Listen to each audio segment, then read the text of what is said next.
کچھ نہ پایا کیف و کم کی دید سے، عقل کو منزل ملی توحید سے، ورنہ اس دامندہ کی منزل کہاں، کشتی ادراک کا ساحل کہاں، راز توحید اہل حق پر ہے عیاں، ہے آتی الرحمن عبدن امین نہاں، جو تیرے اسرار تجھ پر واہ کرے، امتحان ان کا عمل سے چاہیے، دین و حکمت اور آئین اس سے ہے، زور و قوت اور تمکین اس سے ہے، عالموں کو جلوہ حیرت کا محل، عاشقوں کے حق میں پیغام عمل، اس کا سایہ پست کو بالا کرے، خاک کو اکسیر کی تاثیر دے۔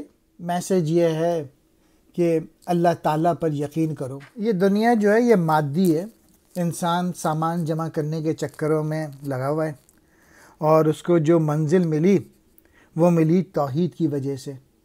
آنکھیں اور عقل جو ہے وہ ہر وقت کیسا اور کتنے میں لگی ہوئی ہے، توحید کے سوا عقل کو کوئی راستہ نہیں ہے۔ اگر توحید اللہ کو ایک ماننا کی روشنی نہیں ملتی تو مسکین عقل منزل پہ کیسے پہنچ سکتی؟ ادراک کہتے ہیں کسی چیز کو سمجھ لینا، تو اقبال کہہ رہے ہیں ادراک کی کشتی کا تو ساحل ہی کہیں نہیں ہے۔ اہل حق توحید کی رمز کے ہر پہلو سے آگاہ ہیں۔ سورہ مریم کی آیت کی طرف اشارہ ہے کہ آسمان اور زمین میں جو کوئی بھی ہے وہ اسی لیے ہے کہ اللہ کے آگے بندگی کا سر جھکائے۔ صرف زبان سے اللہ کو ایک کہہ دینا کافی نہیں ہے، توحید پر عمل پیرا ہوں۔ انسان کے اندر یہ قوم میں جو زور و قوت اور دبدبہ پیدا ہوتا ہے وہ توحید پر ایمان لانے کی وجہ سے ہوتا ہے۔ خدا کی توحید میں دین، حکمت اور آئین سب کچھ ہے، اور اسی توحید سے زور، قوت، شان، دبدبہ ہے۔ پھر اقبال نے عالموں اور عاشقوں کے درمیان تھوڑا فرق بتایا ہے۔ عالم جو ہیں وہ اس کے جلوے سے حیرت کا شکار ہو جاتے ہیں، جبکہ یہی جلوہ عاشقوں میں قوت عمل پیدا کرتا ہے۔ اہل علم میں وہ صلاحیت نہیں ہوتی جس سے وہ توحید کو سمجھ سکیں، اس لیے وہ حیرانی سے دوچار ہو جاتے ہیں، جبکہ عاشقان محبوب اس سے فیضیاب ہوتے ہیں اور یوں ان میں قوت عمل پیدا ہوتی ہے۔ جب انسان اللہ تعالیٰ پہ ایمان لے کے آتا ہے، اس کی وجہ سے ایک عام انسان میں بھی صلاحیتیں پیدا ہو جاتی ہیں، قوتیں پیدا ہو جاتی ہیں، جس سے وہ عظمت حاصل کر سکتا ہے۔ اور پھر اقبال کہہ رہے ہیں کہ جو انسان اللہ تعالیٰ پہ یقین کرتا ہے، توحید پہ یقین کرتا ہے، اس کی وجہ سے کیا ہوتا ہے کہ وہ ایک برگزیدہ فرد بن جاتا ہے اور اس کی زندگی میں ایک نئی شان پیدا ہو جاتی ہے۔ کیف و کم، کیسا اور کتنا، عقل کو منزل ملی یعنی منزل کا سراغ مل گیا۔ ادراک کہتے ہیں کسی چیز کو سمجھ لینا، شعور، عقل۔ اہل حق کہتے ہیں خدا کے خاص بندے۔ اسرار سر کی جمع یعنی بھید، حقیقتیں۔ حکمت کہتے ہیں عقل کو۔ پس کہتے ہیں نچلے کو، گھٹیا کو۔ اس کی قدرت بندے کو جلال دے اور اسے نوع دیگر میں ڈھال دے، تیز ہو جاتی ہے اس کی دوڑ دھوپ، خون رگوں میں برق کا لیتا ہے روپ، مرگ بیم و شک عمل کی ہے حیات، دیکھتی ہے آنکھ قلب کائنات، جب مقام ابدا محکم ہوا، کاسا درویزہ جام جم ہوا، ملت بیدا ہے تن جان لا الہ، ہے ہمارا ساز و سامان لا الہ، لب سے دل تک اس کا جب ہوتا ہے دور، زندگی کا زور بڑھ جاتا ہے اور نقش اس کا سنگ کو کرتا ہے دل، دل ہوا غافل تو بن جاتا ہے گل، ہم جو گزرے سوز غم کی راہ سے، خرمن امکان جلایا آہ سے، اب دل ہے سینہ انسان کا ساز، سوز اس آئینے کو کرتا ہے گداس، ہے اسی شعلے کی رگ رگ میں نمود، کچھ نہیں اس کے سوا اپنا وجود۔ علامہ اقبال کہہ رہے ہیں کہ جب انسان اللہ تعالیٰ پہ یقین کرتا ہے، توحید پر بلیف کرتا ہے، تو پھر وہ باطل قوتوں سے بے خوف ہو جاتا ہے اور ہر طرح کے مادی مفادات سے بے نیاز ہو کے ہر لمحہ عظمت اور سربلندی کی طرف بڑھتا چلا جاتا ہے۔ اللہ تعالیٰ پر یقین کرنے کی وجہ سے بندے کے تمام شکوک و شبہات اور خوف دور ہو جاتے ہیں اور عمل زندہ ہو جاتا ہے، جس کی وجہ سے وہ کائنات کی آگ کے اندر جھانک لیتا ہے۔ جب انسان اللہ تعالیٰ پہ یقین کرتا ہے تو پھر ایمان جو ہے اسے بے خوف کر دیتا ہے اور اسے صاحب یقین بنا دیتا ہے۔ مقام ابدا کہتے ہیں خدا کا بندہ ہونے کا مقام۔ جب انسان خود کو صرف اس ذات اقدس کا بندہ سمجھ لیتا ہے تو پھر وہ کسی باطل قوت کے سامنے سر نہیں جھکاتا اور اس کو عظیم مرتبہ حاصل ہو جاتا ہے۔ ملت بیدہ یہ جسم ہے اور اس کی جان ہے لا الہ۔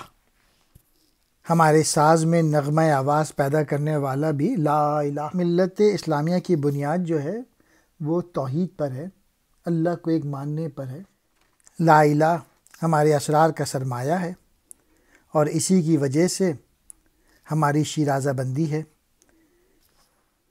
اور جب یہ زبان سے نکل کے دل کی طرف لا الہ چلا جاتا ہے تو اس کی وجہ سے انسان میں قوت بڑھ جاتی ہے۔ اقبال نے اب فرق بتایا ہے کہ جو لوگ لا الہ پر یقین رکھتے ہیں اور جو لوگ نہیں رکھتے۔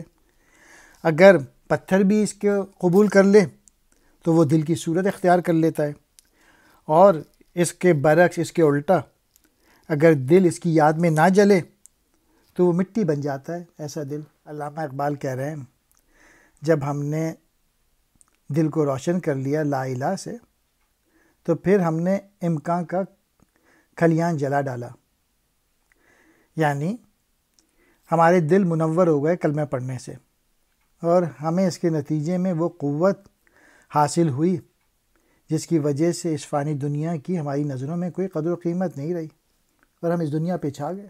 آب دل ہے سینہ انسان کا ساز، یعنی دل جو ہے سینوں میں پانی ہو گئے، اس کے سوز نے ان آئینوں کو پگھلا دیا۔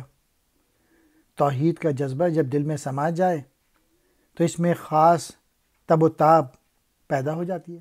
لا الہ کا شعلہ جو ہے ہماری رگوں میں پھول کی مانند سمایا ہوا ہے، اس کے داغ کے سوا ہمارا اور کوئی سامان تجارت نہیں، یعنی ملت اسلامیہ کی جو ساری متاع ہے وہ توحید پہ ہے، اور اسی کی وجہ سے عظمت ملتی ہے، اور اس کے بغیر اس کی کوئی اہمیت نہیں۔ بھیم کہتے ہیں خوف کو، مر کہتے ہیں مر جاتا ہے، ختم ہو جاتا ہے، گیر و حیات زندگی حاصل کرتا ہے، ضمیر کائنات، کائنات کے چھپے ہوئے حقائق۔ مقام ابدا اس خدا کا بندہ ہونے کا مقام۔ محکم کہتے ہیں مضبوط کو، درویزہ کہتے ہیں بھیک مانگنا۔ ملت بیدہ روشن ملت، ملت اسلامیہ۔ لا الہ اللہ کے سوا کوئی معبود نہیں۔ سنگ کہتے ہیں پتھر کو، گل کہتے ہیں مٹی کو، خرمن امکان دنیا کا کھلیان، امکان عدم کی ضد، عالم فانی ہے فقط توحید کا یہ کمال، خویش ہیں فاروق و بوذر کے بلال، دل ہے وجہ خویشگی و بیگانگی، شوق کی مستی ہے ہم پیمانگی، ہے دلوں کی یکرخی ملت کا نور، ایک ہی جلوے سے روشن ہے یہ طور، قوم کی زد ایک ہونا چاہیے، فکر و مقصد ایک ہونا چاہیے، جذبہ فطری ہو ایک اظہار بھی، نیک و بد کا ایک ہو معیار بھی، ہونا جب تک سوز حق و مساز فکر، کس طرح ممکن ہے یہ انداز فکر، ہم مسلمان سب ہیں اولاد خلیل، میرے دعوے کی ابیکم ہے دلیل، ہے وطن سے ربط تقدیر ہے نسب بنیاد تعمیر اصل ملت کی وطن میں جستجو، باد و آب و گل کی پوجا کو بکو، ہاں نسب کی لن ترانی ہے فضول، افتخار جسم فانی ہے فضول۔ اب علامہ اقبال کہہ رہے ہیں کہ توحید کی کیا برکت ہے، کہ توحید کی برکت سے سیاہ رنگ کا آدمی یعنی حضرت بلال حبشی سرخ رنگ کے آدمی کے برابر بن جاتا ہے، حضرت فاروق اعظم اور حضرت ابو ذر غفاری جیسے بزرگان ملت سے رشتہ خویشی پیدا کر لیتا ہے۔ یہاں صرف حضرت بلال کی مثال پیش کر دینا کافی ہے۔ اگرچہ وہ حبشی تھے، لیکن اسلام کی برکت نے انہیں وہ رتبہ عطا کیا کہ حضرت فاروق اعظم رضی اللہ تعالی عنہ انہیں سردار کہہ کے پکارتے تھے۔ دل غویشی اور بیگانگی کا مقام ہے۔ شوق کا تقاضا یہ ہے کہ اکٹھا بیٹھ کے پئیں اور مستی طاری ہو۔ دل جو ہے وہ اپنائیت اور غیریت کا مقام ہے۔ توحید کی بدولت افراد اور ملت کے دلوں میں ایک دوسرے کے لیے گہری دوستی اور رفاقت کے جذبے ہیں، یا پھر توحید کی بنا پہ گورے اور کالے میں کوئی امتیاز نہیں، سب برابر اور بھائی ہیں۔ اقبال کہہ رہے ہیں ہماری جو ملت کی بنیاد ہے وہ دلوں کی یک رنگی پر قائم ہے، اور تمام افراد قوم کے دلوں کا مقصد ایک ہے۔ قوم کی فطرت میں ایک ہی جذبہ ہونا چاہیے، اور اس کے لیے اچھائی برائی کا پیمانہ بھی ایک ہی لازم ہے۔ جب تک فکر کے ساز میں حق کا سوز موجود نہ ہو، سوچنے کا ایسا انداز پیدا ہی نہیں ہو سکتا۔ یعنی فکر میں سوز حق کا ہونا ضروری ہے۔ ہم مسلمان ہیں اور حضرت ابراہیم علیہ السلام خلیل اللہ کی اولاد ہیں۔ اگر تجھے اس سلسلے میں کسی دلیل کی ضرورت ہے تو ابیکم پڑھ لے۔ یہ قرآن کریم کی سورہ حج کی آیت کی طرف اشارہ ہے کہ تم اپنے باپ ابراہیم کی ملت پہ قائم رہو، یعنی تم دنیا میں کہیں بھی ہو، تم ایک ملت ہو، تم جغرافیائی حدود سے ماورا ہو۔ نے دوسری قوموں کی طرف اشارہ کیا ہے کہ دوسری قوموں کی جو تقدیر ہے وہ وطن سے وابستہ ہے اور رنگ و نسل پہ ان کی بنیاد ہے، اور یہ قومیں جغرافیائی حدود اور رنگ و نسل کے حوالے سے خود کو الگ الگ قوم قرار دیتی ہیں۔ اقبال کہہ رہے ہیں کہ